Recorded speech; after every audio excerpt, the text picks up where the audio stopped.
इतनी कमाल की चीज दिखाएंगे आपको। सारा भाई लाए हैं। कमाल है। देखिए भाई कितने सारे लोग आए हैं।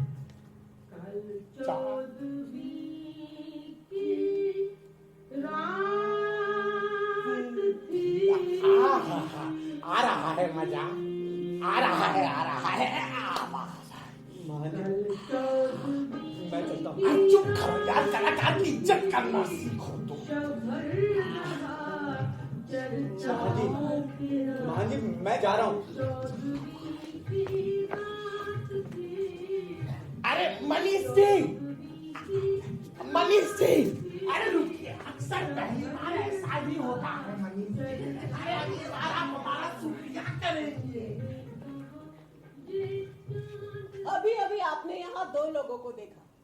उनमें से एक रसिक था तो दूसरा शर्मीला नौजवान, एक खिलाड़ी तो दूसरा अनाड़ी। इन दोनों की जुगलबंदी जानने के लिए हमें थोड़ा सा पीछे जाना पड़ेगा। तो आइए चलते हैं दिल्ली की ओर। दिल्ली में जब भी कोई नया नया लेखक होता है तो अपनी पहली पांडुलिपि उठाकर वो शादरा की ओर भागता हुआ नजर आता है। एक दो किताबें छप जाने के बाद वो अंसारी रोड के भूगोल से वाकिफ होने लगता है। लेखक भी कई किस्म के होते हैं, लेखकों की इतनी सारी कोटियां, लेकिन मनीष मोहन उनमें से किसी भी कोटि में फिट नहीं हो रहा था। हालांकि एमए करते ही उसे लेक्चरर की नौकरी मिल गई थी, लेकिन लेखन की आदत नहीं छूटी। कविता कहानी लिखते रहने में ही उसे अपने अस्तित्व की सार्थकता का एहसास होता था। पत्नी भी उसे अच्छी मिल गई थी, लेकिन अभी तक कोई किताब छपकर नहीं आई थी। उसने पांडुलिपि तैयार कर ली थी। उसे लगता था कि शादरा की गलियां उसे पुकार रही थी। वो चाहता तो अपने किसी भी लेखक मित्र के जरिए अपनी पांडुलिपि वो किसी भी प्रकाशक तक पहुंचा सकता था, लेकिन न जाने कौन सा ऐसा बोध था जो उसे ऐसा करने से रोक रहा था। वो दूसरों की किताबें छपता हुआ आते देखता, अपने चेहरे पर मुस्कुराहट सजाकर उन्हें तपाक से बधाई भी देता, लेकिन ईर्ष्या का अजगर उसके अंदर पसरा रहता, जिसे वो बड़ी सफाई के साथ छिपा जाता। उसे लगने लगा था कि उसके अंदर लेखक बनने की पूरी पूरी संभावनाएं हैं, लेकिन मात्र संभावना से क्या होता है? संभावना जब तक हकीकत में ना बदले, उस संभावना का अर्थ ही क्या है? संभावना से हकीकत तक आने के बीच एक पुल था, प्रकाशक नाम का पुल। उस पुल को तो पार करना ही था उसे। वो कई बार शादरा हो आया, दो एक प्रकाशकों से भी मिला, उनकी किताबें देखी भी, कुछ एक अपने कॉलेज के लिए खरीद भी ली, और वो मन ही मन ये उम्मीद करता कि उससे कोई पूछेगा कि आपके पास कुछ है, अगर आपने कुछ लिखा है तो हमें बताइए। मगर ऐसा उससे किसी प्रकाशक ने नहीं पूछा, और वो अपनी पांडुलिपि जिस तरीके से अपने झोले में डालकर ले जाता, वैसे ही वापस ले आता। फिर एक दिन उसने सारी पांडुलिपियां अलमारी में बंद करके रख दी। लिखने से क्या हो जाएगा? कौन सा समाज सुधर जाएगा और कौन सी क्रांति आ जाएगी? मुझे भी लिखकर क्या ही मिल जाएगा? ना कोई आर्थिक लाभ, ना यश। तरह तरह के तर्क उसके मन में समा रहे थे। वो सचमुच कॉलेज, पत्नी, पड़ोस और ताश के बीच ही व्यस्त होकर रह गया। वो लगभग भूल ही चुका था कि कभी वो भी लिखा करता था। मस्ती के दिन काटते हुए एक दिन मनीष जब कॉलेज पहुंचा तो उसने इंतजार करते हुए एक व्यक्ति को पाया।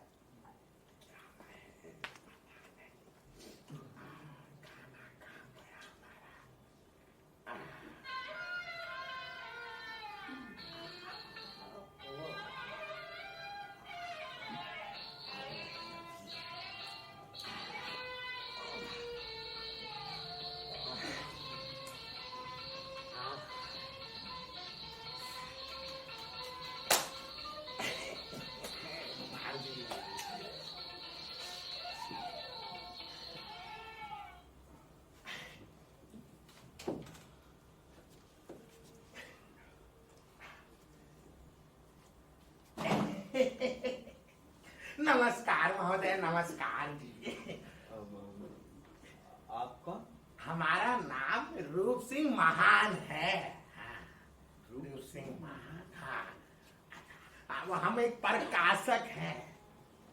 अच्छा, वो आपकी कॉलेज की लाइब्रेरी के लिए कुछ एक चंद चुनिंदा किताबें लाया हूँ। अरे दिखाऊं? इस समय अरे समय का क्या है मनीष जी, वो आता है ना जैसे वैसे ही चला जाता है?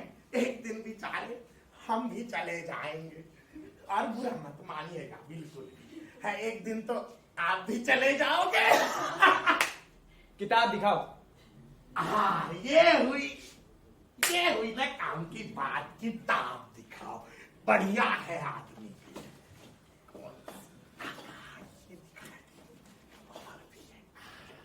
आइए आइए मनीष जी आइए, किताब देखिए, ये देखिए क्या लिखा है? कटे हाथों का खूनी हस्ताक्षर। हाँ, मुन्नी सिंह चट्टोपाध्याय। यहाँ क्या लिखा है पढ़ दीजिए जरा हमारे लिए, क्या लिखा है? अभिनय प्रकाशन। बिल्कुल ठीक बोले, हमारा है। ठीक बोले। ये भी देखिए, ये सबसे ज्यादा बिक रहा है, अंधेरी रात। क्या लिखा है पढ़िए। अंधेरी रात में दिया फुंसी के हाथ में। बढ़िया है, बिल्कुल चतुर चाट वाले ने लिखा है। अभिनय प्रकाशन हमारा है। भाई वाह। ये सबसे ज्यादा बिक रहा है मनीष जी। क्या लिखा है? औरत क्यों बनी डायन, लस्सी सिंह। अभिनय प्रकाशन इसका है। हमारा है। नहीं, हमारा है।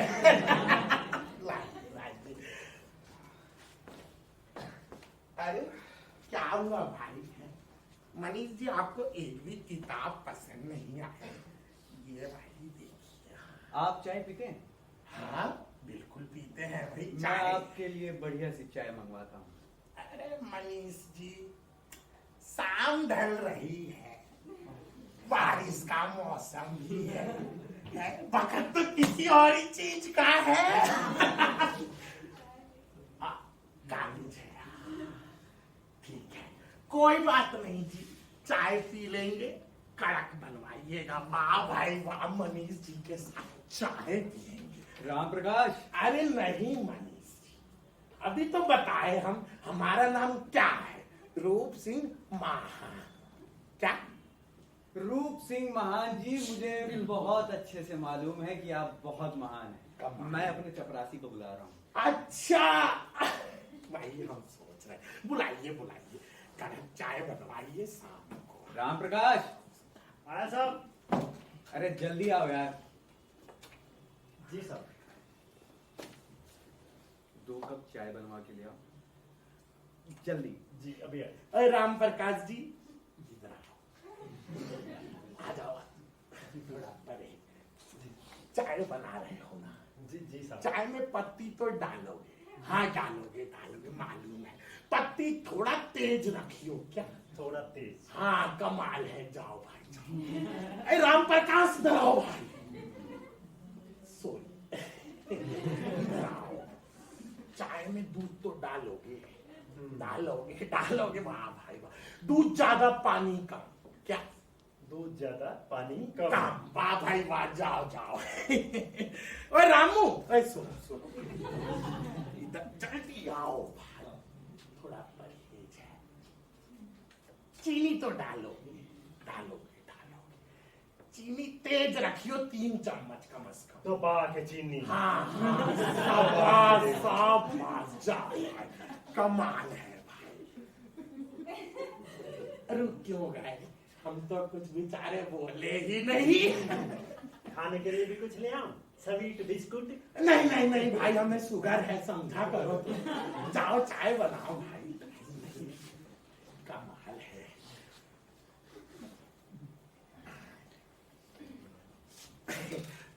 मनीष जी, वो आपको एक भी किताब पसंद नहीं आया तो आपकी बात है। ये वाला देख सकते हैं। ये सारे 2M दर्जे के लेखकों की किताबें हैं।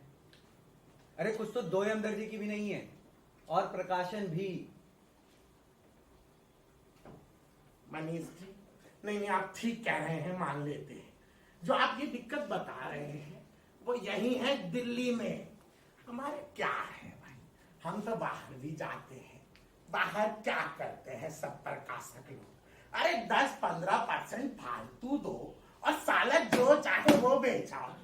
अब हम गरीब के पास नहीं है इतना रुपया पैसा, तो बस क्या है, अपना ये झोला उठाते हैं और चल देते हैं भाई कुछ बेचने।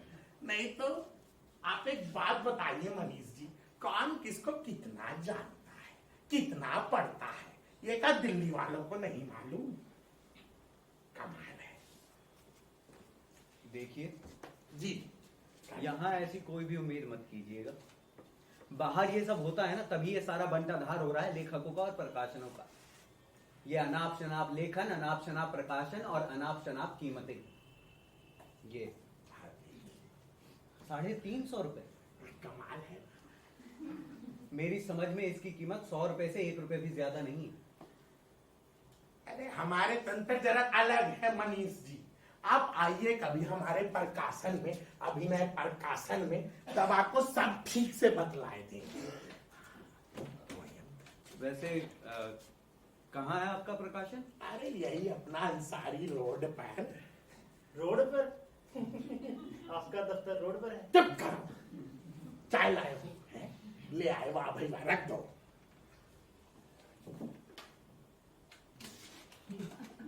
आप चाय लीजिए। वाह वाह वाह, चाय शाम को चाय, मनीष जी के साथ चाय।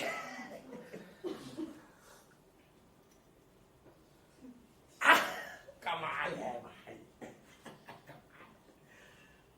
चाय मनीष जी के साथ चाय। मनीष जी आप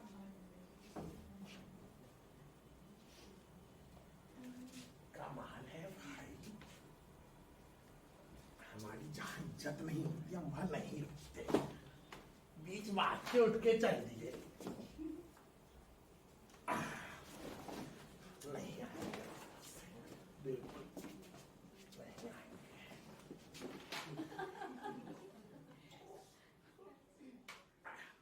इससे अच्छा बिस्कुट मंगवाए। देश की राजधानी दिल्ली, दिल्ली में अंसारी रोड तरह तरह की किताबों का एक बड़ा बाजार है। हिंदी के प्रकाशकों की कोई कमी नहीं है यहाँ पर। यूं रूप सिंह ने अपना प्रकाशन नेकचंद के साथ मिलकर कमला नगर से शुरू किया था। कुछ दिनों बाद पार्टनरशिप टूट गई और वीणा प्रकाशन 2 हिस्सों में बंट गया। वीणा प्रकाशन अपने मौलिक नाम से ही कमला नगर में काम करता रहा, लेकिन रूप सिंह ने अभिनय प्रकाशन की शुरुआत शादरा की एक कॉलोनी सीलमपुर से कर दी। रूप सिंह की शैक्षिक योग्यता, वो केवल पहली जमात पास था। थोड़ी कोशिश करने पर वो हिंदी और अंग्रेजी में रूप सिंह लिखना सीख गया। थोड़ी मेहनत करी तो वो हिंदी में लिखे किताबों की शीर्षक और नाम पढ़ने लगा। थोड़ी और मेहनत करने पर वो टूटे फूटे अंदाज में हिंदी लिखना और पढ़ना भी सीख गया। लेकिन बहुत कोशिश करने के बावजूद भी वो अंग्रेजी में हस्ताक्षर करने से आगे नहीं बढ़ पाया। उसके व्यवसाय के लोग उसे गेट क्रैशर के नाम से बुलाते थे। इतनी कम शैक्षिक योग्यता होने के बावजूद भी रूप सिंह कहीं भी जाकर अपना काम कर ही आता था। उसके इसी हुनर के कारण अभिनय प्रकाशन जल्द ही जाना जाने लगा।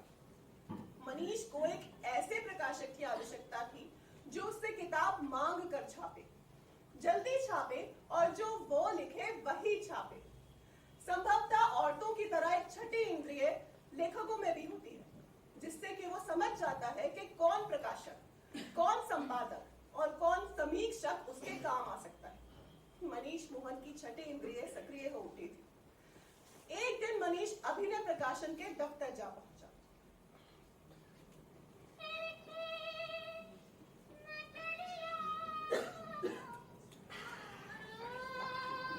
चल जाए,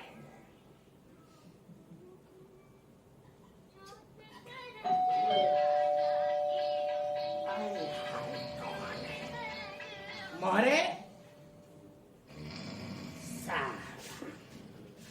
मोहरे,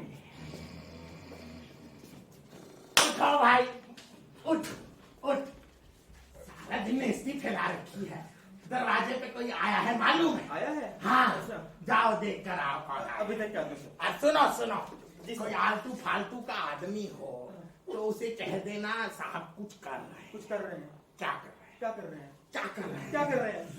proof check, proof check. Proof check कर रहे प्रूफ हैं। चेक कर हाँ, रहे हैं। हाँ, क्या बढ़िया। कर रहे हैं? जाओ, प्रूफ चेक कर रहे हैं। जल्दी प्रूफ चेक जाओ कर रहे हैं। भाई। प्रूफ चेक कर रहे हैं। बढ़िया गाना लगाए थे।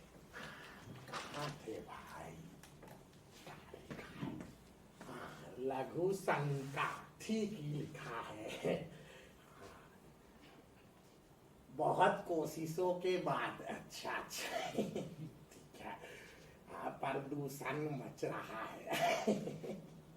मोहिनी बोली मोहन से, भाई तुमसे ना हो पाएगा। मोहन सब लोग अस्पताल जा पहुंचा। अरे कौन है भाई आप? अरे ऐसे कैसे निकाल रहे हैं भाई आप? अरे नहीं नहीं, हमारे सर जी को नौकरी से निकाल देंगे भाई। अरे धक्का काहे मार रहे हैं सर आप? कौन है सर जी? हम क्यों कुछ आ रहा है? हमारे सर जी बहुत स्ट्रिक्ट है, वो बहुत बिजी है, वो नौकरी से निकाल देंगे सर। हम निकले चुप करो। मेरी कोई गलती नहीं है, ये मुझे धक्का मार कर अंदर आ गए सर जी, मेरी कोई गलती नहीं, मुझे नौकरी से मत निकालिए। करो भाई, चुप कर। आह, कमाल है। आइए प्लीज, आइए आइए प्लीज आइए। चलो मैं प्रकाश, मनीष जी है ये। मनीष सिसोदिया जेल में जाके जवान हो गए। अबे तुम मनीष मोहन जी हैं, बहुत बड़े लेखक हैं। हाँ मोहन, सुनो भाई, जल्दी जाओ पानी लाओ। पानी लाओ। और सुनो सुनो जी, मनीष जी के लिए बिलसैरी वाटर लाना। बिलसैरी वाटर। हाँ, कमाल है भाई, वाह भाई। अपने प्रकाशन में मनीष जी साथ। मोहरा कुछ अजीब नाम नहीं है? अरे नाम तो इसका लालचंद है, लेकिन आप बस यूं समझ लीजिए मनीष जी, ये हमारा एक मोहरा ही है बस। तो घोड़ा है या प्यादा? मजाकिया है। अरे है तो प्यादा ही है, लेकिन इसे घोड़ा या ऊंट बनते देर नहीं लगती। वैसे माफी चाहूंगा, उस दिन थोड़ा जल्दी में था तो। कोई बात नहीं, आप बड़े आदमी हैं। अरे नहीं, ऐसी कोई बात नहीं। वैसे यहाँ से गुजर रहा था तो आपके प्रकाशन का बोर्ड देखा। देखा? हाँ बोर्ड देखा जी। वाह वाह, क्या लिखा था बताइए, क्या लिखा था? अभिनय प्रकाशन हमारा है। सर जी आ गया। ले आया मैं आपके बिलसेरी का मिनरल वाटर सर जी। पैक है, खोल दी सर। खोल दिया। मोहरा है भाई, मोहरा है। पीछे मनीष मोहन जी। बिल्कुल सही है। मनीष जी अभिनय प्रकाशन में पानी पी रहे हैं। कमाल है, बहुत धन्य हुए हम। मोहरे ये ले जाओ जी जी। सर जी कुछ लाना भी है? मोहरे सुनो, हाँ मोहरा है, आप पढ़िए पढ़िए आराम से।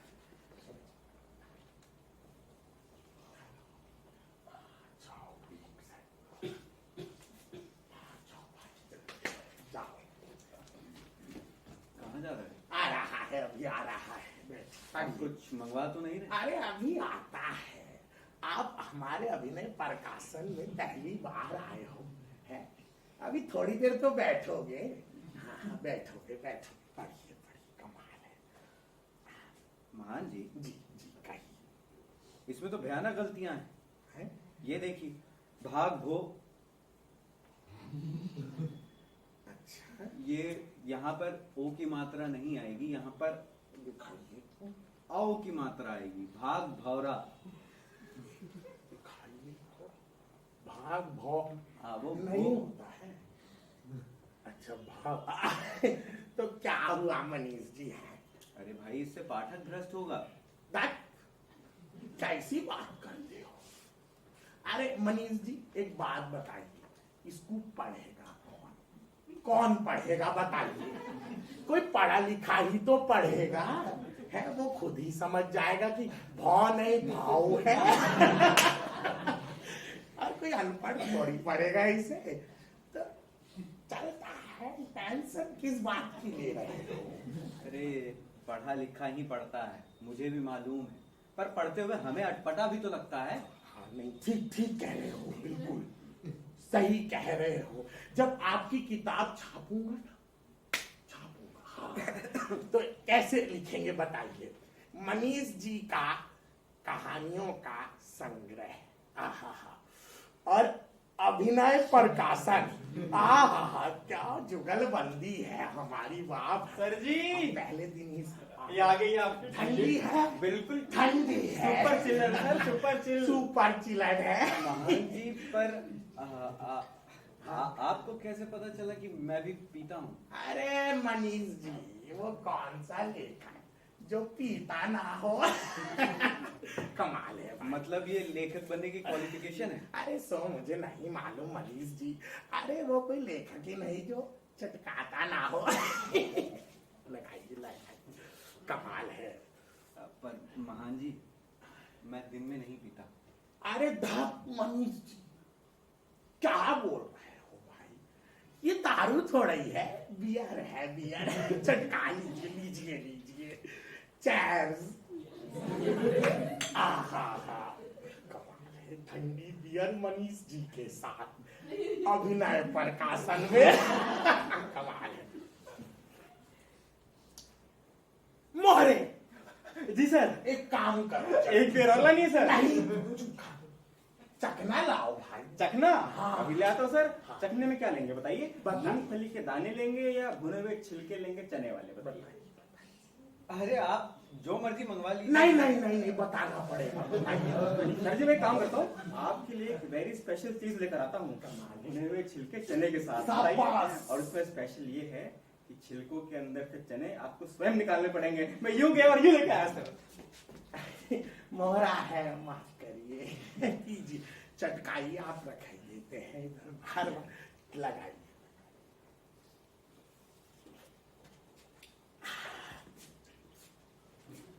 मुझे मालूम है। आपका यहाँ प्रकाशन? ओए ओए ओए चैन, ओए इधर आओ, सही टाइम पे आया है। आ जाओ आ जाओ आ जाओ भाई, जल्दी आओ, इनसे मिलो। ये है मनीष, बहुत बड़े लेखक है। नमस्कार मनीष जी। क्या है ये? बहुत बड़े लेखक हैं। और मनीष जी इससे मिलो, ये है जैन, हमारा लैंड। हमारे बहन का बहन चूतिया साला माधर चौदह। मान साले तेरी माँ। अब हमको गाली मत दे साले, तुझे नंगा करके हम धोबी घाट पे टांग अरे तू दूंगा। साला हमें क्या नंगा करेगा? तू भाई पूरा ही नंगा है। अरे कपड़ा पहनो। नहीं मनीष जी, बैठ जाइए। अरे अरे बैठिए मनीष जी, बैठिए। अरे ये जैन है ना, ये साला अपना यार है। आओ तुम भी आ जाओ, शाबाश, हरामखोर साला। बैठो बैठो। ये सही है, सही ऐसे है बोला ना? करो, हाँ। बताओ भाई बताओ, बियर पियोगे? दो ए, 2 मीन्स 2। डोमिनस टू। इसका टून आया है पूरा, इसकी अंग्रेजी निकलने लगती है दो के बाद। गोरे अरे सर जी, ये रहे आपके भुने हुए चने छिलके के साथ। चखना भी आ गया। लीजिए, एक आध तो लीजिए। मोरे एक काम कर, जी सर। 3 बियर पकड़ लाओ। 3 बियर पकड़ना। चिल्ला। महान जी काफी ठीक है हो सर, गई ले है। आते हैं सर। अरे नहीं, ले आओ ले आओ, अभी तो शुरू किया है पीना है। पर महान जी काफी हो गई है। अरे बात मनीष जी, कैसी बात है? चटकाओ तुम। लगाओ।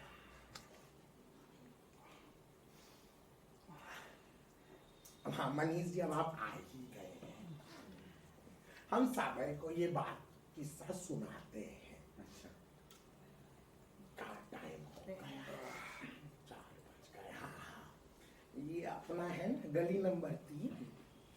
हाँ हाँ आइए। है गली नंबर 3 में ना, यहाँ एक मटके वाला बैठता है। अच्छा, कुल्फी वाला। नहीं मटके वाला बैठता है और कहना पड़ेगा मनीष जी, भाई क्या बढ़िया भल्ले बनाता है। साला साला 4 बजे आता है और 7 बजे सारा माल खाता है। तो ये तो अच्छी बात मान ली। हाँ है। हमें देखो, आप हमें देखो, हम साले चूतिया हैं।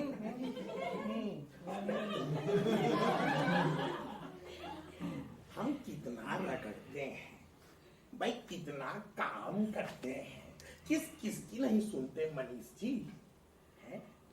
फिर भी देखो वो साला 3 घंटे में इतना रुपया कमा लेता है जितना हम साला 3 दिन में नहीं कमा पाते। तो महान जी ये उसकी कला है बिल्कुल है। और हम प्रकाशक लोग, हमारी कला नहीं है? हम प्रकाशक लोग पता है मनीष जी क्या समझते हैं कि किताब सब छाप कर बहुत ही महान काम कर रहे हैं। क्यों वे बहन के जैन बोलो, बहुत महान काम हाँ। कर रहे हैं। इसीलिए भाई, इसीलिए हमने अपना नाम खुदाई महान रख लिया। क्या? रूप सिंह महान। आहा बढ़िया। साला मनीष जी कुछ नहीं होता, नाम बदलने से कुछ नहीं होता। साला किताब कोई पढ़ता ही नहीं, साला खरीदता तो कोई है ही नहीं। क्यों बे बहन के जैन, तुम खरीदोगे किताब? मैं तो दारू खरीद। देखिए तो महान जी ऐसी भ्रष्ट किताबें पढ़ेगा कौन? अंधेरी रात में दिया फुंसी के हाथ में।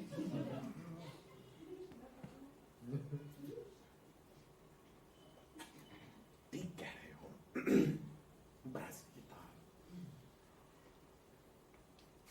मनीष जी एक बात बताइए हमें, ये जो बड़े बड़े प्रकाशक लोग सब हैं, ये तो शुद्ध छापते हैं। पूछो, जाके इनसे ही पूछो। अरे रोते दिखते हैं, इन सब से हम अच्छे हैं मनीष जी। जो छापते हैं उसे साला बेच लेते हैं, हम उससे भी अच्छे हैं। और साला मटके वाले से भी बहुत ही अच्छे हैं। इज्जत है हमारी मार्केट में। सर जी आ गया। ये लीजिए आपकी 3 ठो बिया।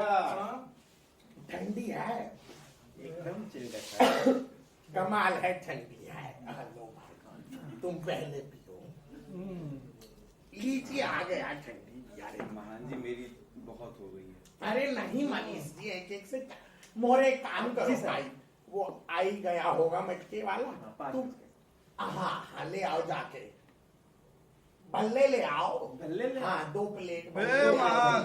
हाँ, Only 2 plates? तू खाएगा? Of course. I need chakna, bro. पीरो। अंग्रेजी का है इसका थोड़ा, कोई बात नहीं। ले आओ 3 प्लेट ले आओ। 3 प्लेट भल्ले। जाओ, कुछ ले जाओ। हाँ ये ले जाओ। जाओ, बढ़िया है। लीजिए, चटकाइए।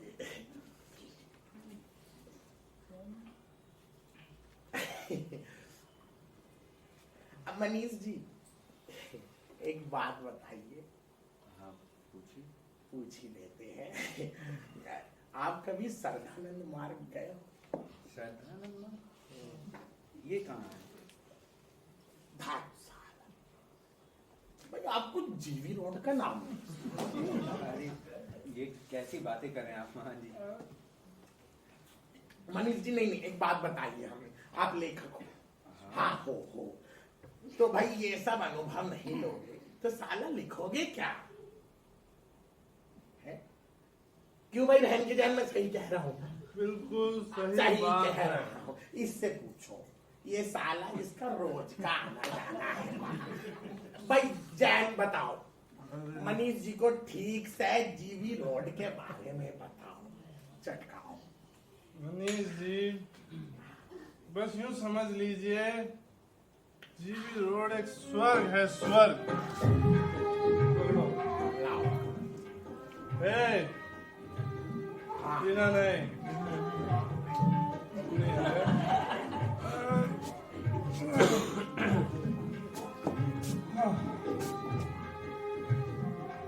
मनीष जी अप्सराएं रहती है वहाँ जाना नहीं होगा। साला लग जाएगी तुम्हें। अरे जान है अपनी। मनीष जी वहाँ कहीं पायलों की छन छन है तो कहीं प्यार के दर्द में सराबोर वहाँ की मीठी मीठी आवाजें, वहाँ की तो हवा में ही रोमांस है मनीष जी। आप वहाँ कभी भी जाइए, कभी निराश नहीं होंगे।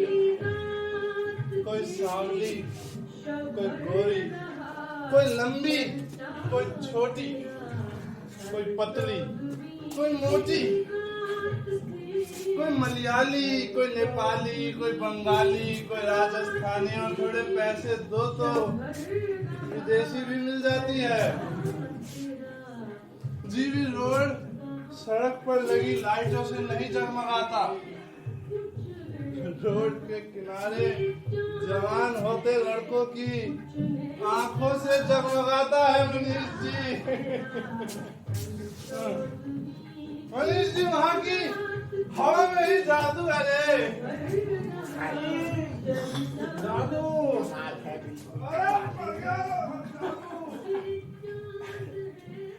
महान जी मैं ऐसी जगहों पर कतई नहीं जाता। अरे मनीष जी यार, लेखक हो तो अनुभव लो। हमें देखो, एक काम करो, हमें देखो। हाँ, हम आपके सामने भाई एक पूरा उपन्यास है, जो चाहे वो लिख लो। है? जी जी जी जी, लगाइए। तो एक काम करिए मनीष जी, उठ जाइए, उठिए उठिए उठिए, चलिए। कहाँ? अरे उठ जाइए, अरे सरप्राइज है, उठ जाइए। अरे मुझे घर जाना है। अरे इसे रास्ते में चटका लेना, उठ जाइए, चलिए चलिए। अरे अरे सर जी कहाँ जाइए? ये लीजिए आपके लिए 3 प्लेट भल्ले। खा लो खा लो। क्या? खा जाओ मनीष, आप ठीक है ना? ऐसा अनुभव लाएंगे आप। वैसे भी बड़ा समय हो गया इसके भल्ले खाए। अरे यार कैसे कैसे लोग हैं रहते हैं यहाँ पे, आधा खाते आधा फेंकते, समझ नहीं आता। खा खा के पेट बुद्धि दोनों मोटी हो गई इनकी तैयार।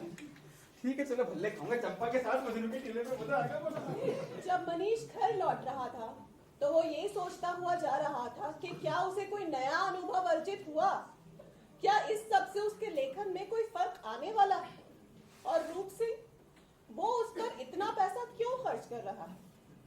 इसीलिए ना कि उसकी किताबें खरीद ली जाए, चाहे जैसी भी हो।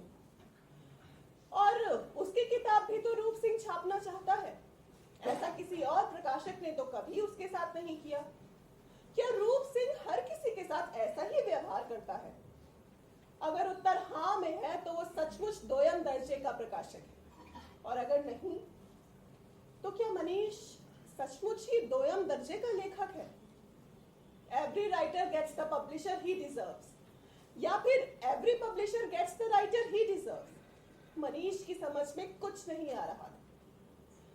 एक दिन मनीष शाम को अपने घर में ही व्यस्त था कि दरवाजे पर कॉल बेल होती है।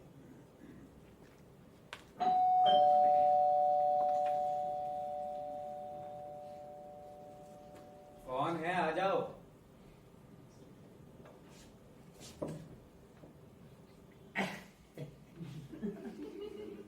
अरे महान जी आप जी आइए। हाँ, वही सोच रहे थे।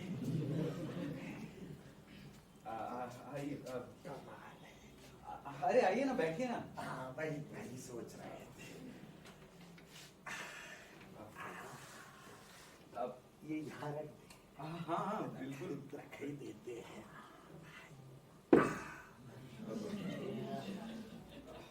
मैं आपके लिए पानी मंगवाता हूँ। निशी, अरे जरा पानी लाना निशी। ले आओ। और बस। अब ये मेरी पत्नी नमस्कार जी, नमस्कार। निशी। और निशी ये वो हैं, तुम्हें बताया था ना अभिनय प्रकाशन के बारे में। क्या वो- बताया? रूप thank you, Singh thank you. महान है ये। अच्छा वही है ये। Thank you. आराम से ये लो। बढ़िया है। अब आप इधर कैसे आए आज? वो आपका टेलीफोन नंबर लेना भूल गए थे तो बस आ गए।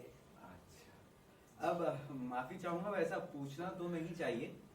अब आपको मेरे घर का पता कैसे चला? अरे वो उस दिन हम गए थे ना जीवी रोड, तो फिर घर में है आप? चलो भाभी जी को नहीं पता। हाँ। आप कुछ लेंगे, मंगवाऊं? वो तो मैं लेकर आया हूँ। हमें लगा होगा या नहीं होगा, हम खुद ही ले आए विदेशी एकदम। महान जी, आप मेरे घर पर आए हुए हैं, मुझे भी मेहमान अरे नवाजिए। एक ही बात है मनीष जी, आप विदेशी है जी, हाँ, महंगी है। लग तो रहा है। गिलास अच्छा। हाँ हाँ। निशी,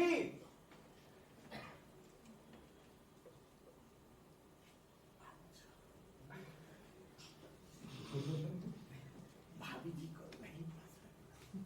किसकी बीवी को पसंद हो गई? ठीक है, कोई बात नहीं। Thank you.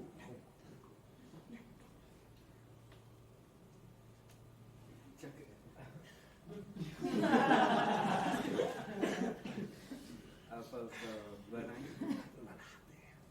छोटा की मोटा बना। छोटा ही ठीक। छोटा कोई बात नहीं, हाँ। आप शौकीन आदमी है इसलिए ले आए। ठीक रहेगा।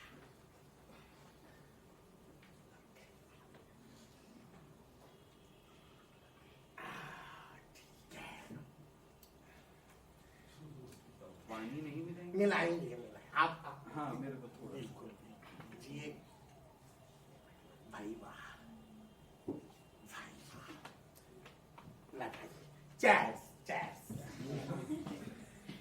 मैं तो भूल ही गया था। Yes.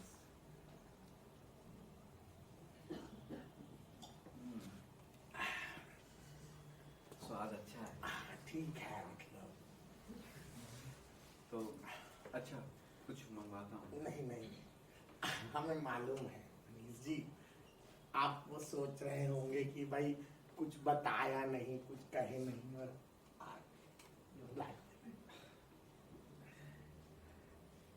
लेकिन मनीष जी एक बात कहें आपसे। आप कुछ खाने वाने में क्या नहीं, है? नहीं, खाना तो साला रोज खाते हैं। आज थोड़ा मन उदास है। क्या हुआ, सब ठीक तो? आप मनीष जी हमें अच्छे लगे इसलिए बतराए देते हैं। जी। साला जिंदगी में कोई रिश्ता चुन के नहीं मिलता, माँ बाप भी साला चुन के नहीं मिलते, साला भाई बहन भी कोई चुन के नहीं देता है। एक दोस्त ही है जो हम चुनते हैं खुद, है। ठीक कह रहा हूँ ना निशी? ठीक कह रहा हूँ। देखिए, आप बुरा मत मानेगा, हम खाना खा लेते, लेकिन आज ना मन थोड़ा उदास है।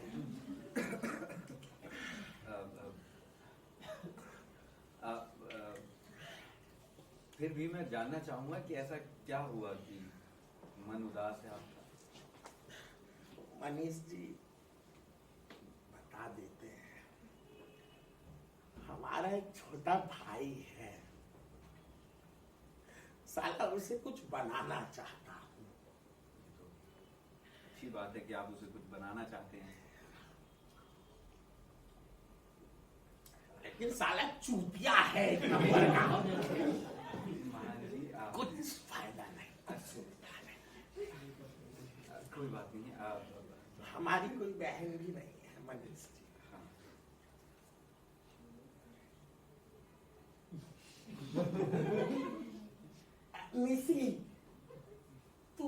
जाओ हमारी बहन। जी हाँ भाई, कमाल हो जाएगा। निसी, तुम बन जाओ हमारी बहन। जी मैं आप प्लीज।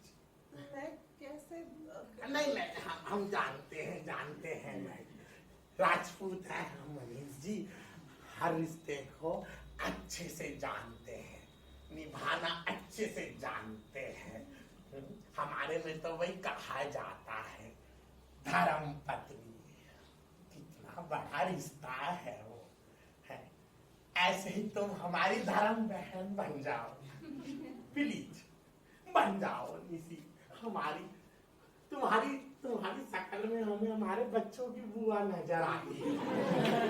प्लीज, घर में कोई धागा तो होगा ना मनी? हाँ होगा, ले आओ प्लीज, बन जाओ हमारी बहन, बन जाओ प्लीज। धागा मांग रहे हैं यार, ले आओ। Thank you. ऐसा लगे जैसे जानी मांग। लेकिन कमाल हो गया भैया, कोई बात नहीं, आप आइए बैठिए। हमारे बच्चों की बुआ मिल गई। अच्छा, कमाल है निसी, हमारे बच्चों की बुआ।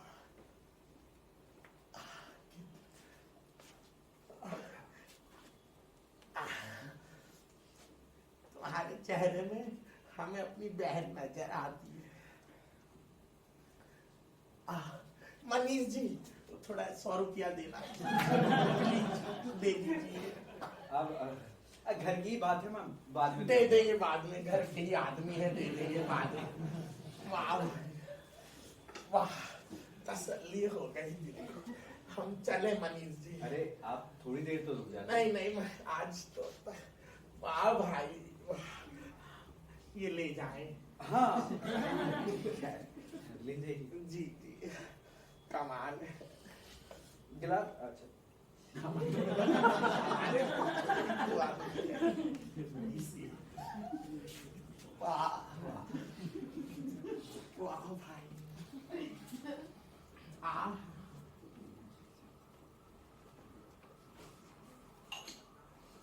अब मनीष क्या करे?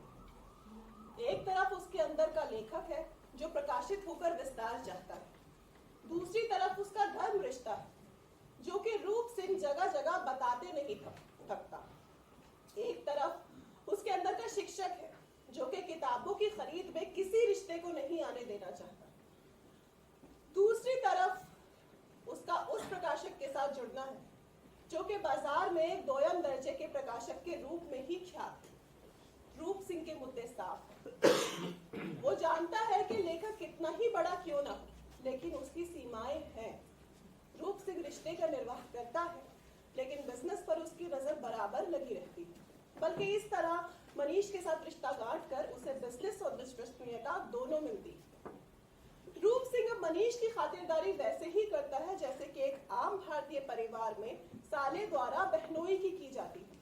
इतना ही नहीं, वो मनीष के मित्रों की भी खातिरदारी में कोई और कसर नहीं रखता।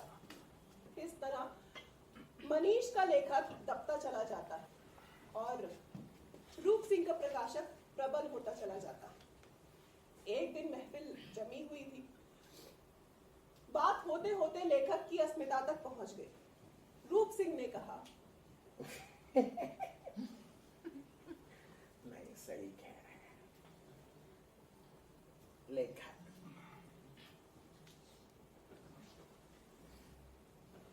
साला कौन है लेखक? कौन है? मैं हूं जो लेखक को बनाता है। मैं बनाता हूं लेखक।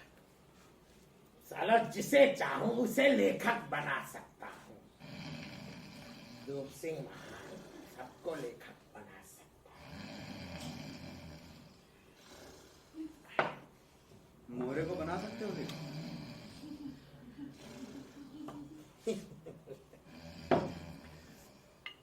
मनीष जी, 1 महीना लगेगा, 1 महीना। साला इस मोहरे को भी लेखक बना दूंगा। मोहरे, उठो भाई, उठ जाओ। जी सर। बोलो, लेखक बनोगे तो?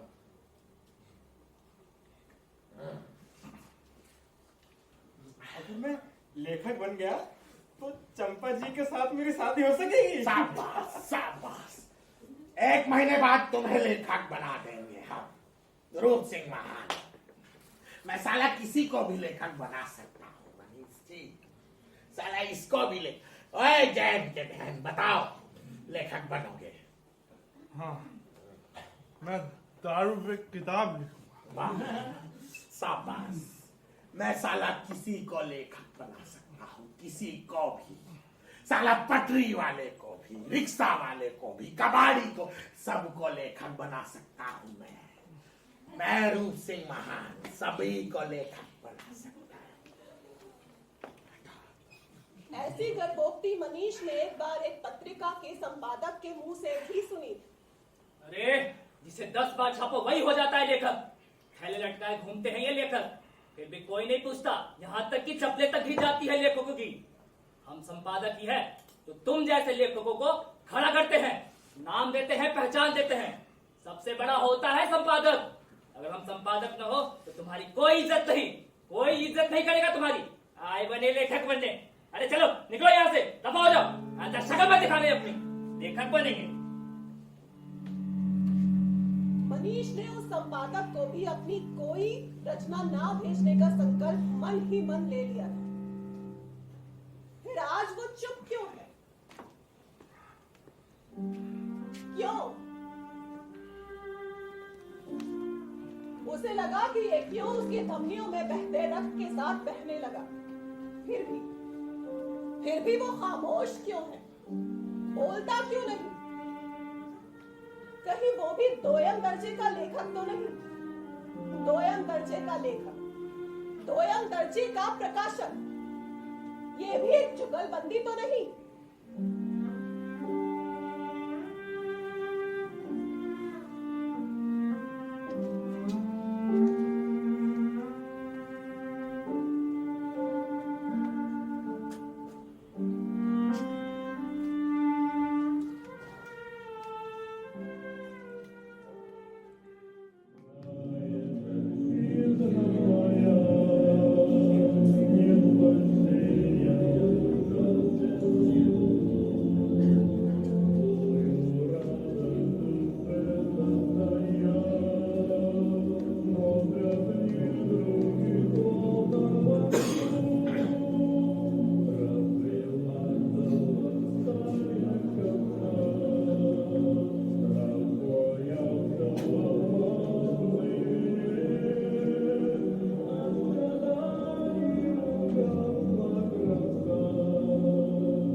जिंदगी क्या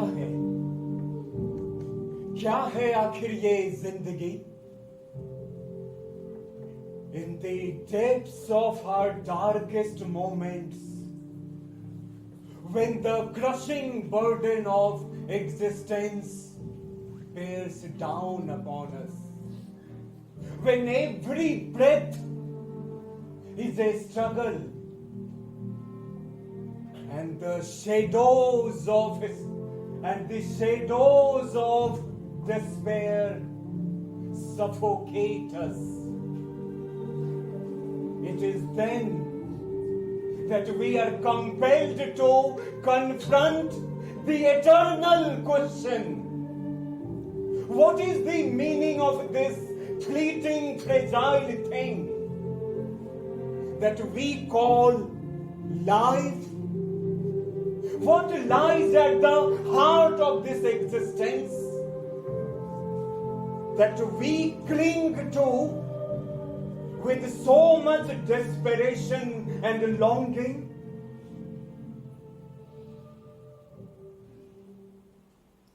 एक बार मैंने भी सवाल का जवाब ढूंढने की कोशिश की थी. That day, as I sat in my study, The beep of my mobile phone caught my attention.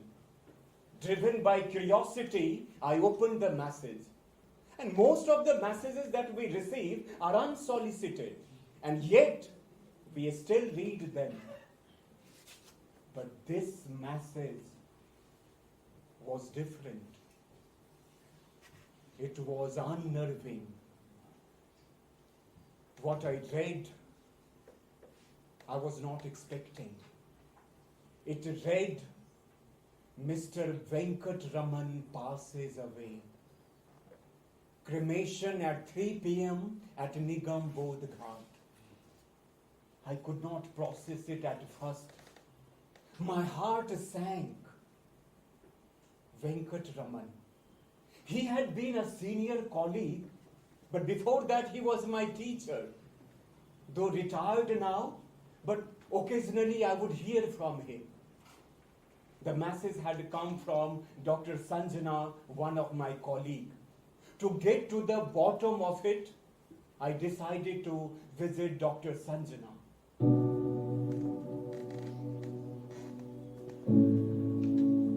Hello, Dr. Sanjana. Hello, Mr. Arun. Come sit.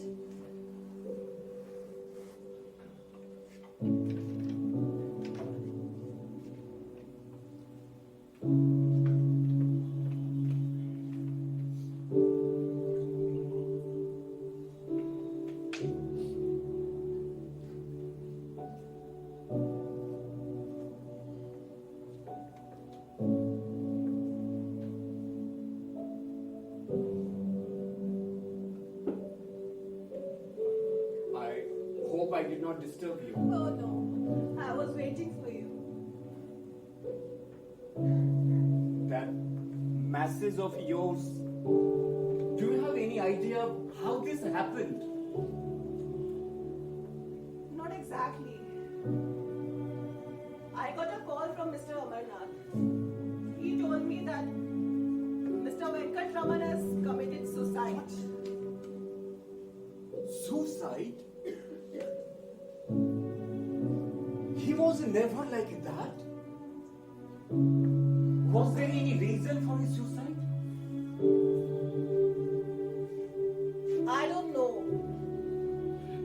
Just got to know that he went for a morning walk and by the sunrise his mutilated body was found at the railway track. Oh, really?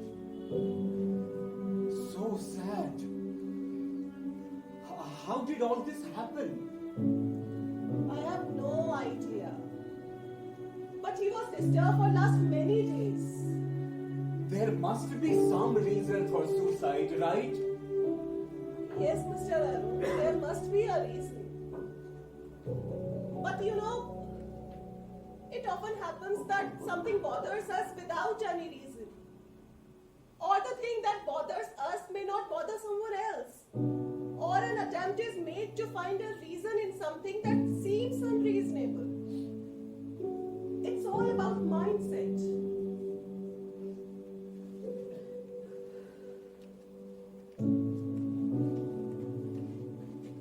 Did he write any suicide note? There were many notes in his pocket. It seems that he was planning for all this since long. And what's written there? That I don't know. Or is that with his son? Or maybe with police? I don't know. He was disturbed. Actually, he was not happy with the marriage of his son. It was an intercaste marriage, but he felt that his daughter-in-law is not beautiful. She was completely dark complexioned. Mr. Venkat Raman? And so color conscious? He used to oppose all of this caste, color and race. Mr. Arun, there is a huge difference between what we say and what we actually do. You sit. I'll get some tea for you.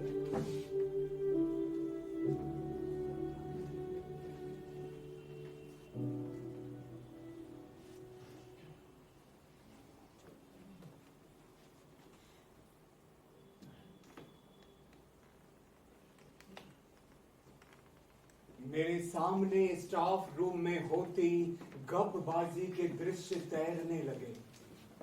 बहस इधर उधर चक्कर काटती हुई आत्महत्या जैसे गंभीर मसले पर केंद्रित हो गई थी।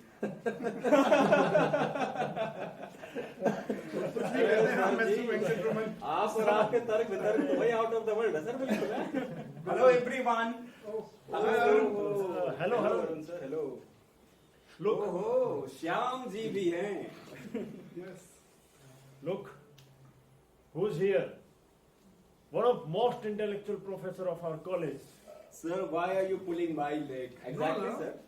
I mean, होंगे इंटेलेक्चुअल बट हम भी कुछ कम थोड़ी है सर, मतलब हम भी स्टाफ रूम का हिस्सा हैं, क्यों? सही बात है, और असिस्टेंट भी हैं। भाई पूरे कॉलेज में चर्चा है अब अमरनाथ सर असिस्टेंट का तो क्या हुआ, आप देखिएगा 2 साल के अंदर हम आप सभी के एचओडी बन के दिखाएंगे। हाँ, प्रिंसिपल ना बन जाइएगा। वो तो देखी जाएगी। Arun sir, actually we were having a debate over a very, very sensitive topic. Venkat sir, why don't you introduce him? Yes sir, please ask him the Intellectual question. debates. Mr. Arun, these all people were opposing me, my point of view on this topic. They don't know you. For For obvious reasons. Now that you are the intellectual professor of this college, Yes, why don't you support me? ये मेरे सबसे होनहार छात्रों को Yes, देख yes. रहे Please हैं, ask him the question. जरूर बताएंगे। Okay, Arun, tell me one thing. Sit. What do you think of suicide? Suicide? No way, suicide is unforgivable. आत्महत्या कायरता है। Oh, what are you talking, Mr. Arun? It needs lot of courage to commit suicide. No.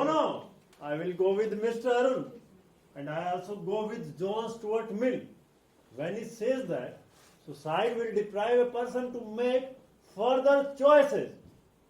So, in my view, to commit suicide should be prevented rather than be glorified. But sir, who the hell wants to live in this bloody world, sir? Like, so much of humiliation one has to face. But this only implies that you require far greater courage and resilience to live in today's world. Definitely. देखिए mister Arun, मेरा मानना तो ये है कि अगर आपकी life अनलिवेबल हो जाए तो it's better to end it. So, are you suggesting some sort of middle ground? लेकिन श्याम मोहन जी, किसकी लाइफ कितनी अनलिवेबल हो गई है, who would decide that? Yes, that's the point. Endurance level. Endurance level sir, मतलब सभी के अलग अलग होते हैं, क्यों ना जिसका जीवन है उसी को सोचने दिया जाए कि उसने उसके साथ क्या बर्ताव करना है, क्यों sir? Then Mr. Shyam Mohan, what about social responsibility? Yeah. Listen, when philosopher Immanuel Kant argues that he who contemplates suicide should ask himself whether his action can be consistent with the idea of humanity as an end in itself. Such a lovely thought. मुझे तो ये suicide का idea absurd लगता है। Very true. Venkat Raman sir, with all due respect, क्या हम सबकी life ही absurd नहीं है? No.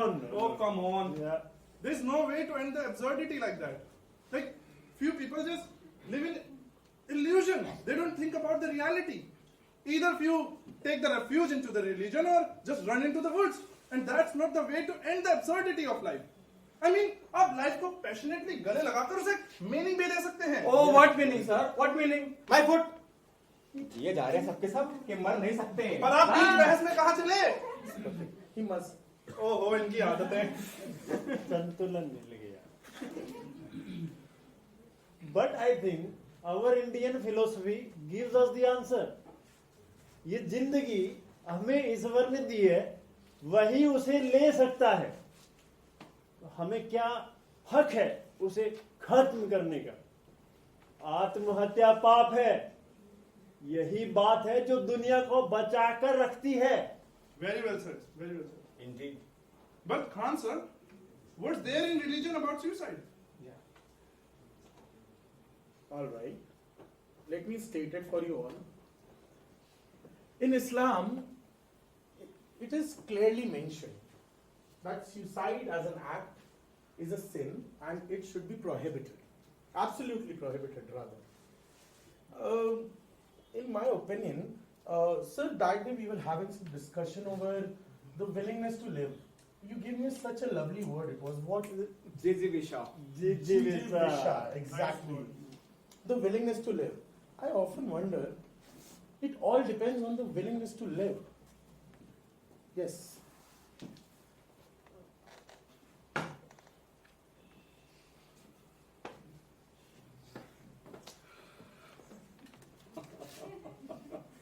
श्याम जी और उनके एक से एक नखरे. Singhasan. Can I speak now? You should not, but No, carry on. Fine, sir. I was saying the willingness to live. Gigi, Exactly. But I often wonder why this idea to kill oneself. How people think that way. It's actually weird and it's absurd for me. In my opinion, suicide as an act should be prevented. It is prohibited. It is wrong. It is wrong and absolutely wrong. Right. Well said. महफिल लुट ली है.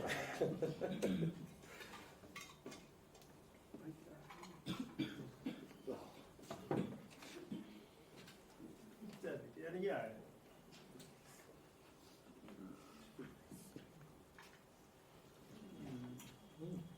इसी तरह से अपनी अपनी राय देने के लिए कोई रूसो का, कोई डेविड ह्यूम का, कोई कामू और सार्टर का, तो कोई वेदांत और गीता का सहारा ले रहा था. इसी बहस के बीच में मिस्टर वेंकटरमन ने ही तो कहा था, To commit suicide, I will have to go mad. Also, So pathetic. आप और आपका clumsiness. You have a class, right?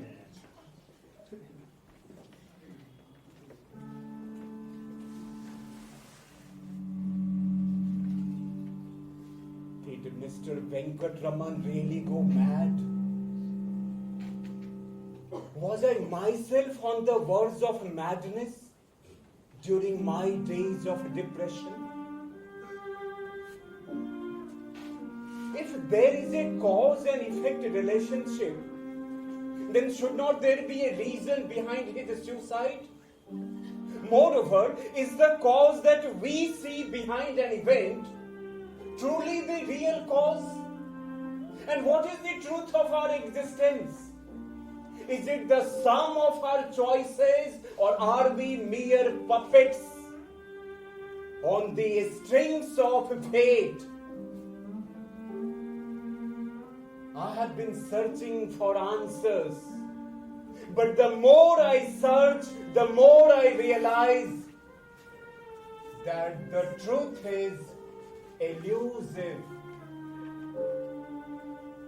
Amidst all this turmoil, my mind kept wandering, drawn to the letters that had come out of Mr. Venkatraman's pocket.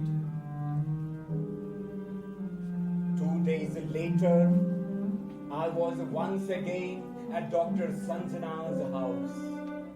Mr. Arun? Chai.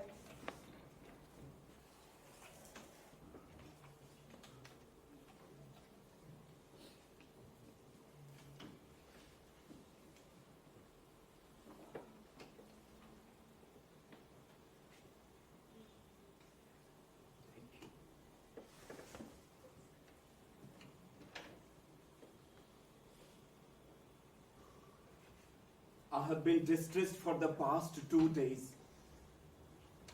Has any reason been found? Yeah, somewhat. Actually, for 2 days we kept running around police. It was very difficult to get the case closed. Case closed? As in? Accident? I have a friend who's a DCP. It was a bit challenging, but we managed. You know, Mr. Venkatraman was an ultra-sensitive person. He was not happy with the marriage of his son. Yes, you have told me that before. And since he got to know about the pregnancy of his daughter-in-law, he got so worried. He kept saying that the child is also not going to be fair. So what? He himself was not very fair either. Yes, but don't know why this one thing got deeply ingrained in his mind. Such a trivial thing cannot be the reason for suicide. I agree with you, Mr. Arun. But you know, things get piled up. He had issues with his daughter-in-law. Maybe his son also didn't care about him. And we never know what is actually going on in somebody's life. Something which is totally unimportant to us becomes significant for someone else.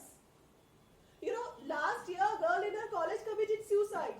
Just for the reason that her boyfriend told her angrily, "Marna hai to mar jao, mera picha chodo." Is this a reason to die? But it happens.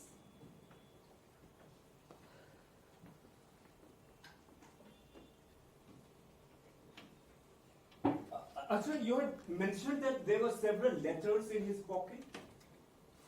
Yes, but I didn't find it right to ask about all that. बस जो ठीक लगा वही. I'm deeply perturbed. He had set a very bad example. What should I say? He was in depression too. He was getting treatment for it from a psychiatrist. Psychiatrist. These psychiatrists, you know. But I think he used to perform some puja and rituals, didn't he? Yeah, he did all that. But it didn't help. He was a great follower of Gita. That also didn't work.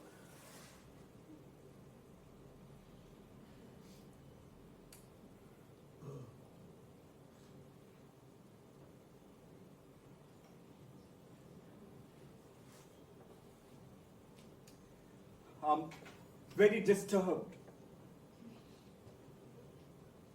Mr. Arun, you are young, energetic. You have a thinking mind. Please don't get disturbed.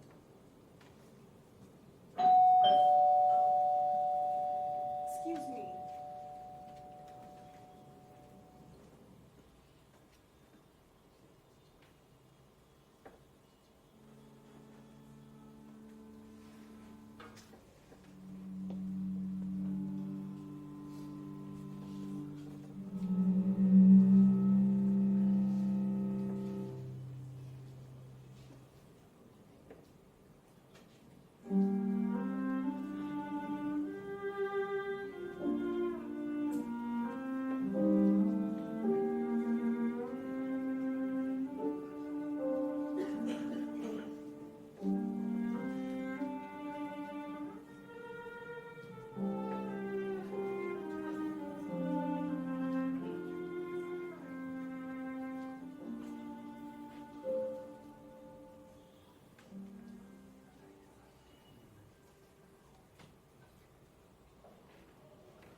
When the body becomes inactive, the mind often becomes excessively active.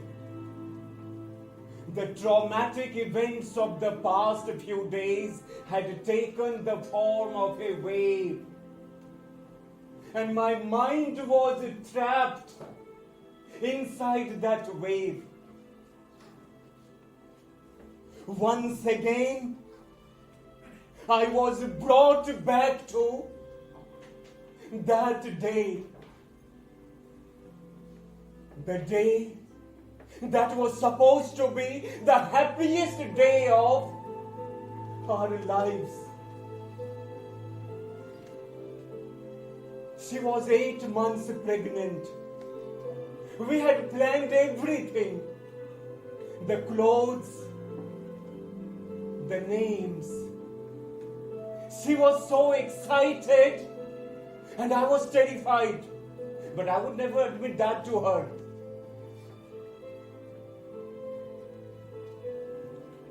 That evening, her labor pains came so suddenly.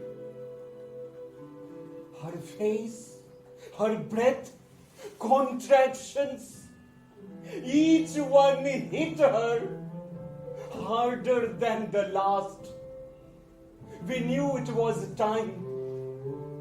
We had to go now. I told her, we will make it. Don't worry, baby, we will make it. But then, the road was blocked and we did not have time. She was in pain. God. She was screaming in pain. And I could not remain a mute spectator. I swerved. I drove on the wrong side of the road. Just to save some time. I thought this way we could make it.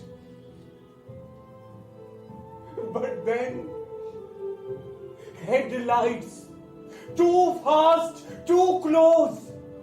The ferocious headlights reached us so quickly that I did not get time to think or to react. Everything just went black.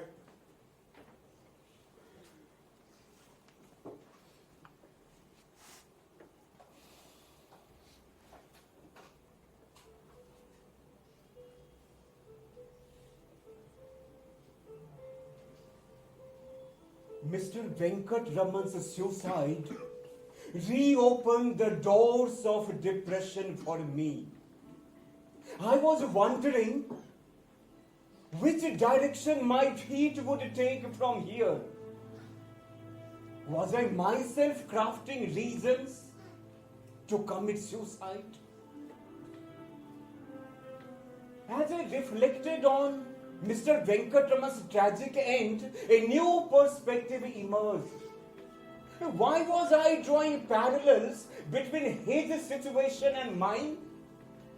Life is for living, and there are so many reasons for me to live. To die, there must be a greater reason. I began to enter the realm of philosophical reflections. क्या जीवन का अर्थ मृत्यु है? मृत्यु जीवन कैसे हो सकती है? तो क्या मृत्यु एक विराम है? अर्ध विराम या पूर्ण विराम? पर हां, जीवन तो विकास है. मैं हूं, जीवन है. मैं नहीं हूं, तब भी जीवन है. फिर मैं हूं या नहीं, यह प्रश्न ही निरर्थक है. लेकिन हां, जीवन और संघर्ष सिक्के के दो पहलू हैं. Yes, to live is to embrace the struggles and not to flee from them. To live is to rise again after every fall. To find hope in the darkest corners of our existence. तो क्या संघर्षों से बचकर भागना कायरता है? फिर तो आत्महत्या शायद कायरता का शिखर बिंदु है. मुझे मेरे सवालों के जवाब नहीं मिल रहे थे, परंतु मन में बार बार आत्महत्या करने का विचार आने के बावजूद फिलहाल मैंने जिंदा रहने का ही फैसला किया है. To make further choices.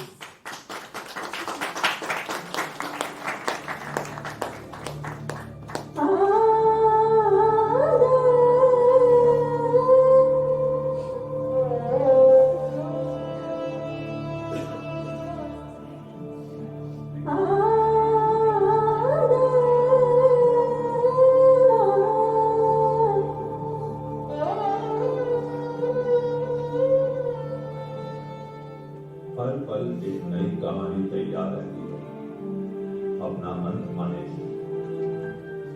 कुछ लोग तड़पते हैं पतझड़ में बसंत पाने को, छिपा कर रखती है कई राज अपने सीने में कुछ बेचैन स्त्रियां, हर पल एक किरण बेताब बहता है घायल हुए। कहीं आस होती है, कहीं विश्वास होता है, तो कहीं अविश्वास जन्म ले लेता है। और जब ऐसा होता है तो उस कहानी का अंत बड़ा दर्दनाक होता है।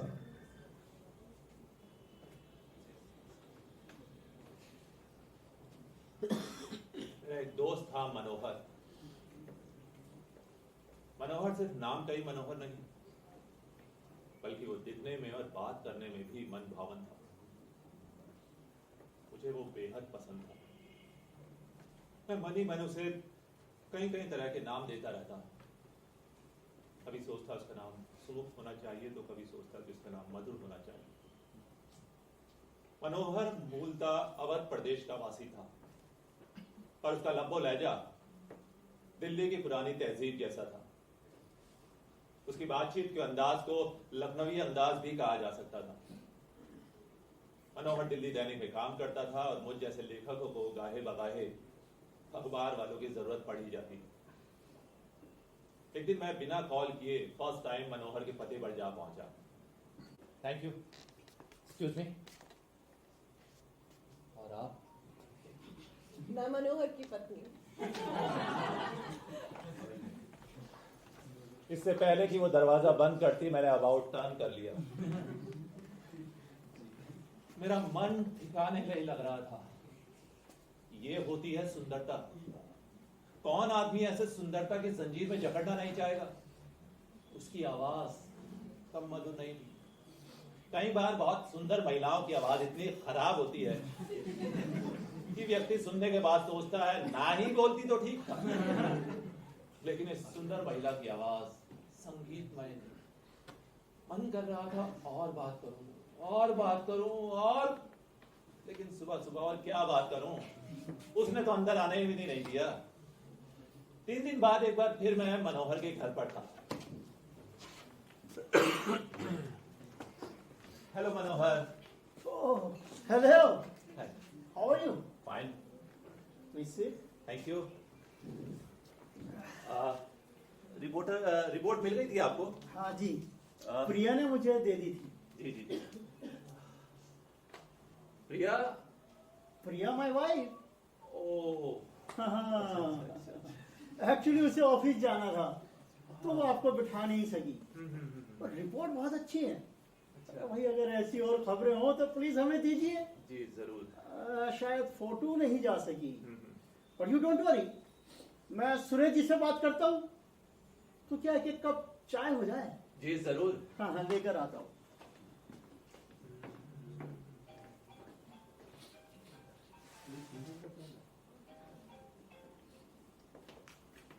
पानी? Thank you. वेलकम। प्रिया नहीं दिख रही। प्रिया बस आती ही होगी। इतने में चाय रेडी करता हूँ, साथ में मिलकर पीते हैं। जी।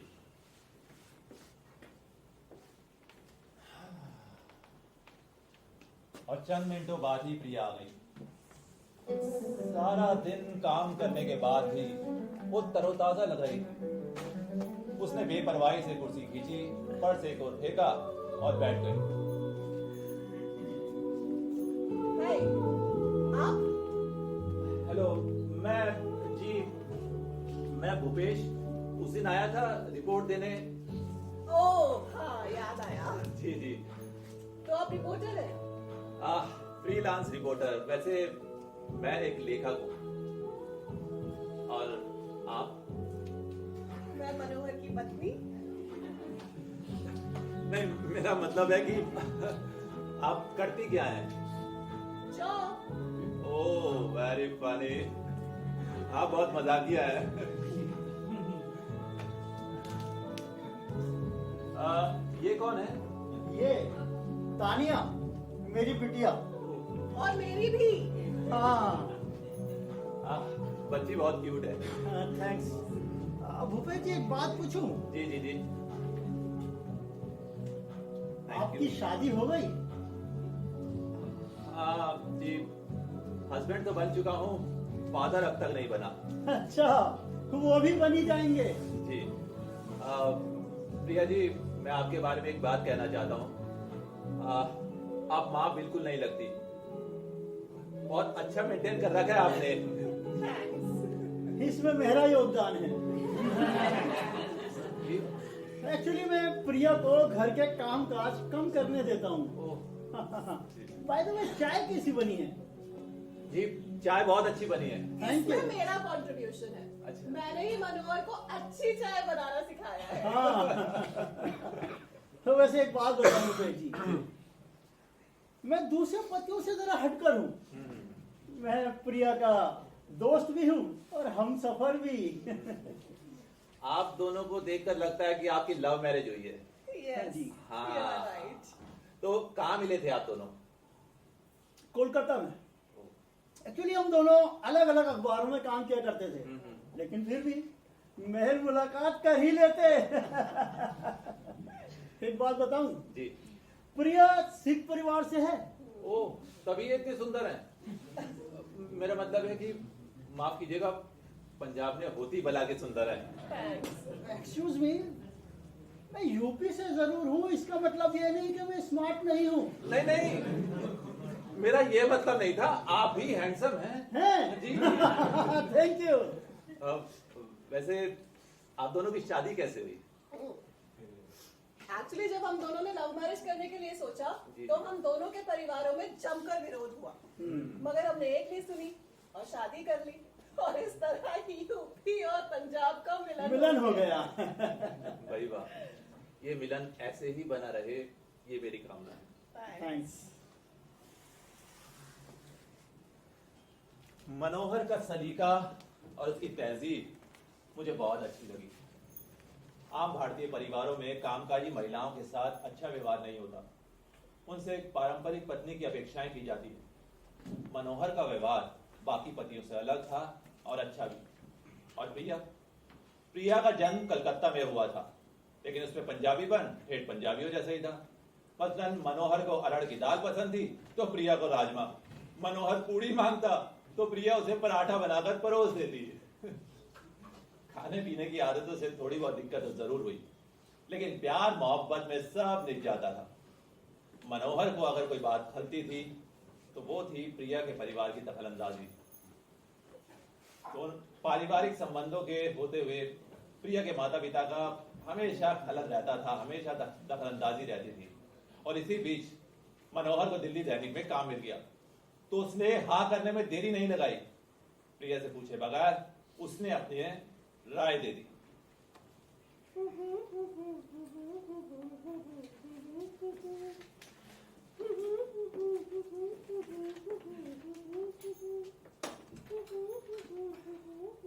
मैं नेक्स्ट मंथ दिल्ली शिफ्ट हो रहा हूँ। दिल्ली? हाँ, बस यूं ही। दिल्ली दैनिक ज्वाइन कर रहा हूँ।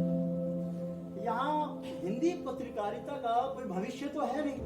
मैं दिल्ली में रहूंगा तो कहीं ना कहीं पहुंच तो जाऊंगा। और मैं? You decide about yourself. मेरी जॉब है यहाँ। So what? Leave it. अरे तुमने वहाँ दिल्ली में कोई ना कोई जॉब देख ही लेना। मगर तुम्हें एक्सेप्ट करने से पहले मुझसे बात तो करनी चाहिए थी। इसकी जरूरत नहीं थी। What? बात तो करनी चाहिए थी। जरूरत नहीं थी? What do you mean? अरे मुझे अपना करियर देखना है। तो मुझे नहीं देखना। किसने रोका है तुम्हें? किसने रोका है तुम्हें? और वैसे भी तुम्हें तो अपनों पर नाज है कि नौकरियों की कमी नहीं।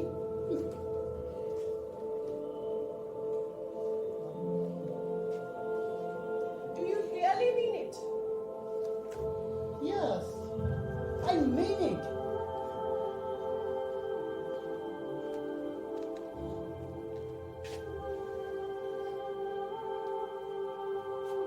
Okay. Then I take it as a challenge.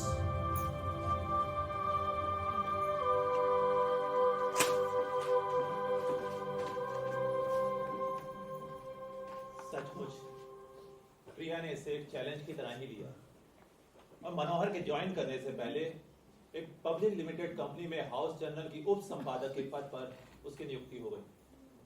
मनोहर हैरान हुआ और विचलित भी, लेकिन इस बात का संतोष था कि कलकत्ता से पिंड छूटा। कलकत्ता से पिंड छुड़ाने का मतलब था प्रिया के परिवार से पिंड छुड़ाना। दोनों ने आगे पीछे ज्वाइन कर लिया और इस तरह यूं वे दिल्ली के बाशिंदे हो गए। यहीं पर उनकी बेटी तानिया पैदा हुई। मुझे ये सब बातें कतई पता ना चलती अगर मनोहर और मैं हम प्याला ना हो गए होते। सप्ताह में कम से कम एक बार तो हम एक साथ ड्रिंक ले ही लेते थे। शुरू में मनोहर सांकेतिक ढंग से बातें करता, फिर धीरे धीरे खुलने लगा। हमारी बातचीत का दायरा राजनीति, धर्म और समाज से गुजरता हुआ व्यक्तिगत संबंधों तक जा पहुंचता। इस बीच कभी कभी प्रिया भी आके बैठती। नहीं, ऐसा नहीं है। अरे भाई, माधा एक संभोग के बाद दूसरे को तैयार है और इसी नियम से दुनिया के वैश्य घर चलते हैं। जबकि नर के दो संभोगों के बीच में अंतर होगा ही होगा। तो वो पहले संभोग के बाद तुरंत मादा से हटेगा और सोना चाहेगा, और यही उसकी प्रकृति है। But my dear husband, sex is not between two legs. It's between two ears. And love is a profound concept. It involves deep emotional connection and usually a desire to maintain that relationship. World's biggest dictator, Hitler, he used to get 500 people killed every day, but wrote love songs with his head on his girlfriend's lap. He couldn't bear the moments of separation. His tears didn't stop while describing the past moment of separation. Ashoka the Great, but after all the carnage in Kalinga War, he got desperate for a loving embrace. He imbibed Buddhist philosophy in himself in such a way that today, Ashoka and Buddhist philosophy cannot be separated. Napoleon Bonaparte, he also used to get off his armor and drown himself in the ocean of love. He was so romantic and so devoted to his beloved that not even a poet can match up to his level. My dear sweetheart, ये कवि, शायर, सबके सब वाहियात होते हैं। तो एक छोटी और सीधी सी बात को भी इतना घुमा फिरा के कह देते हैं कि पूछो मत। भूपेश जी ये कल्पनाओं के गोते में गोते लगाते रहते हैं। भाई जिंदगी कल्पना से नहीं चलती, यहाँ तो रोज भूख लगती है? और यही जिंदगी की कड़वी सच्चाई है। लेकिन जिंदगी को साहित्य से अलग तो नहीं किया जा सकता ना। ये राइटर्स, पोएट्स, ये सब क्या लिखते हैं, क्या दिखाते हैं? वही जो एक्चुअली में लाइफ में हो रहा होता है। और लाइफ की फिलॉसफी का मतलब क्या है? लाइफ के लिए हमारा पॉइंट ऑफ व्यू, क्या हम जिंदगी को किस तरह से देखते हैं या फिर उसका इस्तेमाल किस तरह से करते हैं? हो गया। My sweetheart, ये सब बेकार की बकवास बातें हैं। दिल बहलाने को ख्याल अच्छा है।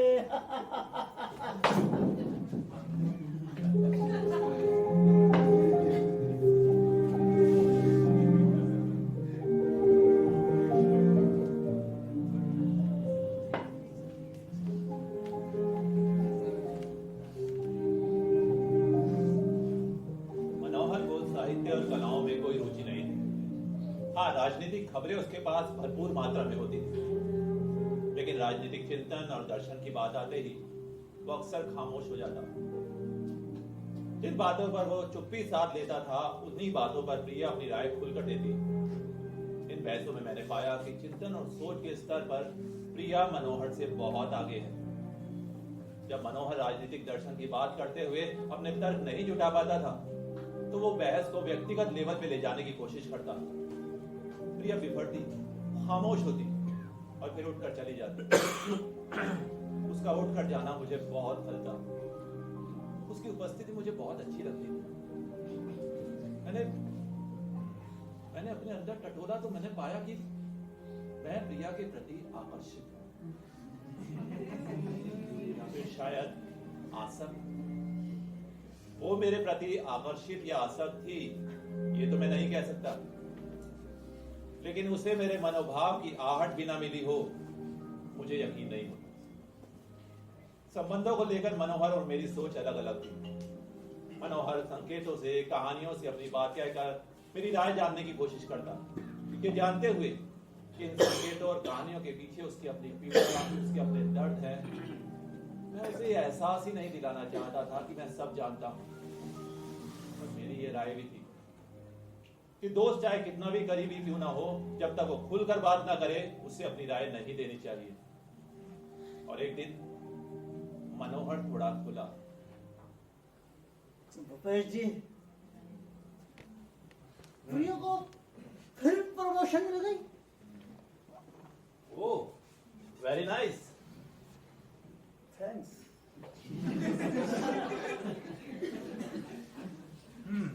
पर भूपेश जी, I just don't understand that public undertaking में इतनी जल्दी प्रमोशन हो जाती है। मुझे देखिए, रिपोर्टर बनकर आया था, 5 साल हो गए, आज भी वही हूँ, चीफ रिपोर्टर भी नहीं बन सका। तो प्रिया को कौन? भूपेश जी, प्रिया 5 साल पहले उप संपादक थी, उप संपादक, और आज चीफ पर्सनल मैनेजर है। You see, she is going to Japan next week with that bloody director. मनोहर, आपको तो खुश होना चाहिए। खुश?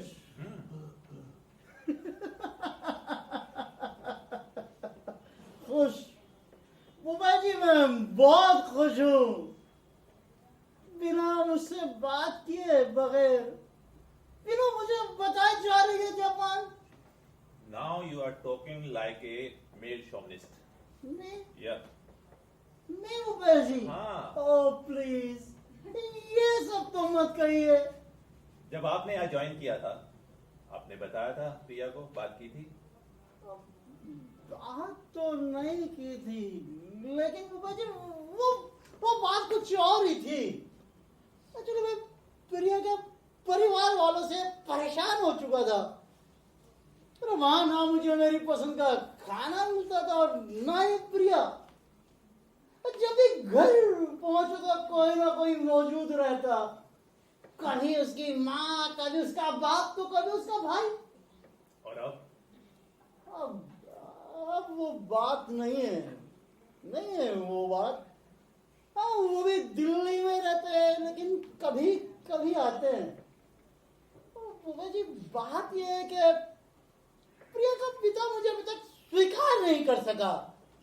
ये उनका प्रॉब्लम है, आप अपना प्रॉब्लम बताइए।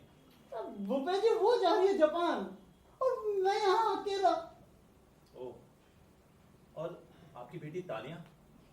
तानिया, मैंने भी उससे तानिया के लिए कहा। मैंने कहा तानिया को तो साथ लेकर जाओ, मगर नहीं।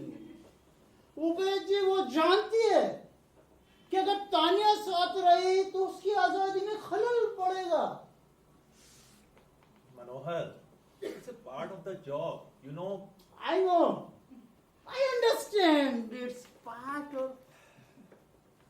भूपेश जी, हम एक बात बताइए, हम पंजाबी हैं, आपकी बीवी भी, तो क्या पंजाबी बीवी को संभालना बड़ा टफ काम है?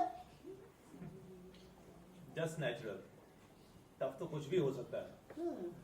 आपकी असली प्रॉब्लम क्या है? Why don't you come to the point? Bhupesh जी, वो कहती है कि you have not come up to expectations. In what sense? In every sense. यानी बहस और बिस्तर। What? But you are very cooperative, supportive. I have बांट कर काम करते, फिर ये बहस बस bullshit. Bullshit. वो हमेशा यही सोचती है कि वो जो सोचती है वो ही ठीक है। अरे सोचने का हक उसी को है क्या? मुझे हाँ बस इतना ही क्या, मैं इतना ही सोचूं जितना वो सोचती है कि जहां तक मुझे सोचना चाहिए। और साहब बिस्तर बिस्तर उमा जी आप ही बताइए कि who's the woman who is not want to be screwed and screwed hard? But I'm not disturbed. You see, I'm not that. I can't be. I can't be.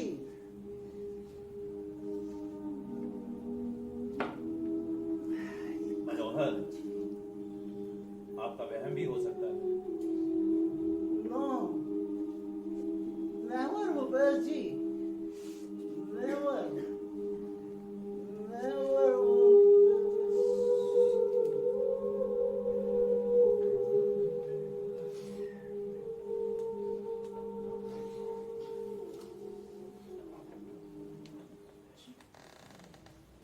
मनोहर के घोर विरोध के बावजूद प्रिया जापान चली गई। मैंने उसे गुड लक भी कहा था। उसका 1 सप्ताह का प्रोग्राम था।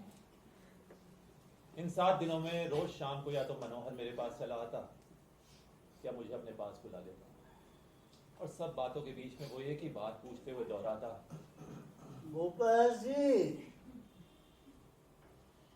जापान में क्या हो रहा होगा? अरे प्रिया वहां पर क्या कर रही होगी? कहना तो वो ये चाहता था कि जरूर उस डायरेक्टर के कमरे में उसी के साथ होगी। उसे जो चाहिए था उसे मिल गया होगा, लेकिन थोड़ा एक संकोच उसके मन में अभी भी था। वो प्रिया को बहुत चाहता था, या फिर शायद ये कि प्रिया के अलावा उसका कोई और ठोर ठिकाना नहीं था। मैंने उसे संकेत भी दिया कि वो युवा है, सुंदर है, अगर वो चाहे तो अपना ठोर ठिकाना कहीं और बना सकता है। लेकिन इस बात के जवाब में वो हमेशा खामोश रहता। वो खुद तो कुछ नहीं कर पा रहा था, और प्रिया जो करना चाहती थी तो उसे रोक भी नहीं पा रहा था। एक अजीब तरह की बेचैनी के दायरे में घूम घूम कर मनोहर थक कर हार कर बैठ जाता, मेरी कमजोर, लाचार। सप्ताह बाद प्रिया जापान से लौटी। वो बहुत खुश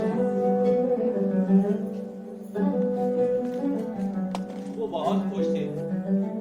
उसका प्रोग्राम कामयाब रहा। उसके द्वारा कंपनी को ढेर सारे ऑर्डर मिले और उसे वाहवाही और कुछ कमीशन भी।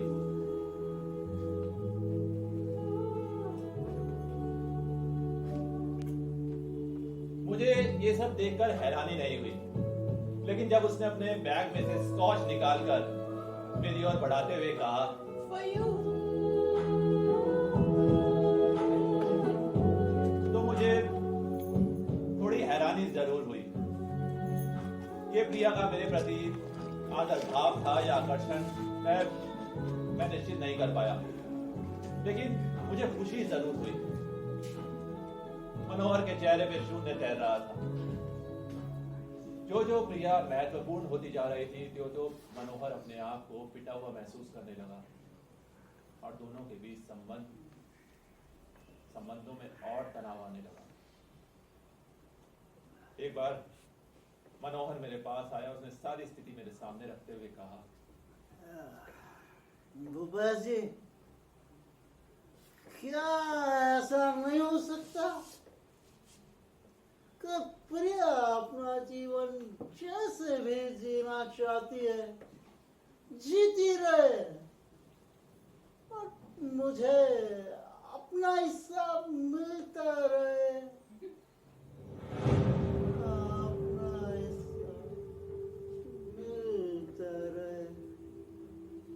मनोहर तक टूट चुका था, इसका अंदाजा मुझे उसकी इस बात से हुआ। एक क्षण के बाद मेरे आधुनिक मन ने कहा कि दिस इज लिबरेशन। लेकिन क्या सचमुच वे दोनों खुद को लिबरेटेड महसूस कर रहे थे? अगर ऐसा होता तो फिर तनाव क्यों? और मैं कहां खड़ा हूं? मनोहर को क्या सलाह दूं? उन दोनों के संबंधों में तनाव बढ़ता ही गया। और प्रिया तानिया को साथ लेकर घर छोड़कर चली गई। पिटे हुए मोरे सा मनोहर भी कहीं और जाकर रहने लगा। एक दिन मनोहर मेरे पास आया।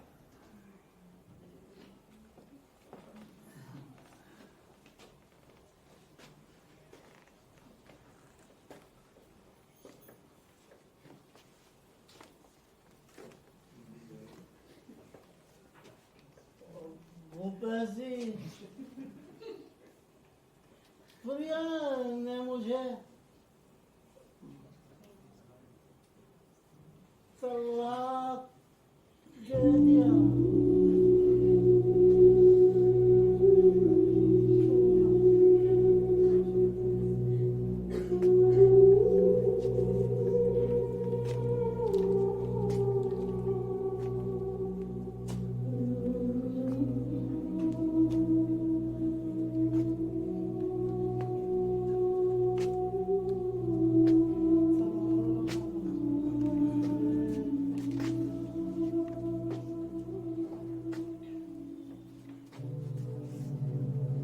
मेरे सामने एक छोटा सा एक्वेरियम था। उसमें 3 रंग बिरंगी मछलियां तैर रही थी। तीनों बीच बीच में एक दूसरे पर झपटती। फिर अचानक क्या हुआ कि एक्वेरियम का आकार बढ़ने लगा। एक बहुत बड़ा एक्वेरियम, उसमें 3 मछलियां तैर रही थी। 3 मछलियां पानी में ऊपर से नीचे, नीचे से ऊपर, एक दूसरे पर झपटने को तैयार। तीनों मछलियां तैर रही थी, निरंतर एक दूसरे के साथ तैर रही थी, अपने अपने हिस्से का पानी लिए। लेकिन क्या उन्हें सचमुच पता था कि किसके हिस्से में कितना पानी है?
तो